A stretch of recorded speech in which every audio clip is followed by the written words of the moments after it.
All right, I have to know, do bears actually like honey, or is it just a myth and we just pair it together because it's so cute? So anyways, regardless, I'm going to go ahead and make this welcome bear hanger. It is so cute painting up. You guys are going to want to stick around to the end because this one's absolutely adorable. So I'm going to start with the truffle brown. This is a chalk paint. It's Waverly brand. You can get it at Walmart, and you get this paint in the craft section. I always get a lot of questions about that. So I'm using a sponge to paint it, and I got way more paint on there than I meant to. I accidentally got too much, so I just wiped some off with a baby wipe.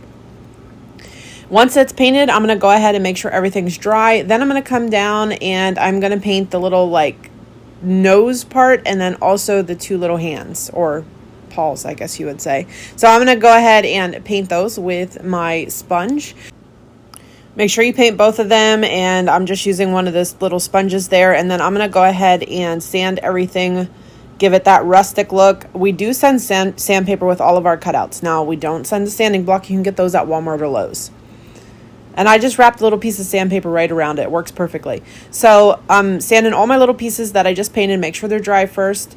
And then I'm going to come over to the little snout. And I use the color light mocha for this. And I'm just going to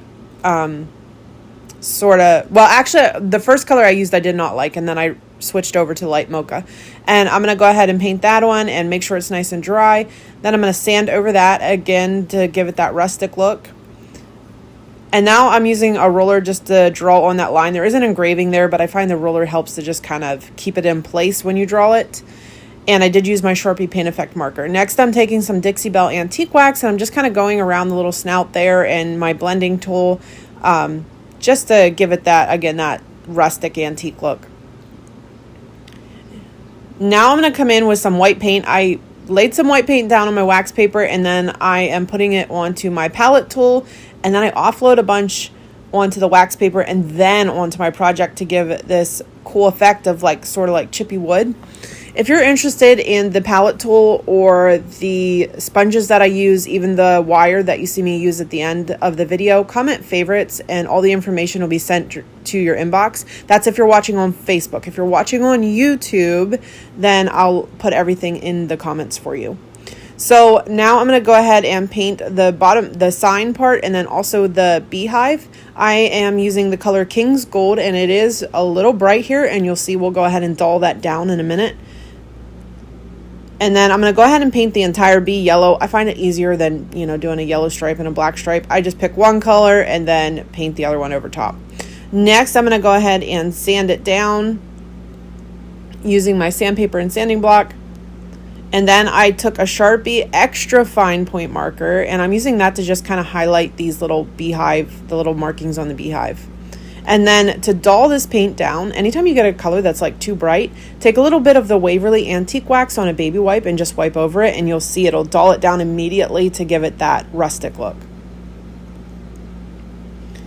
So I'm going to do the same thing here with the bee.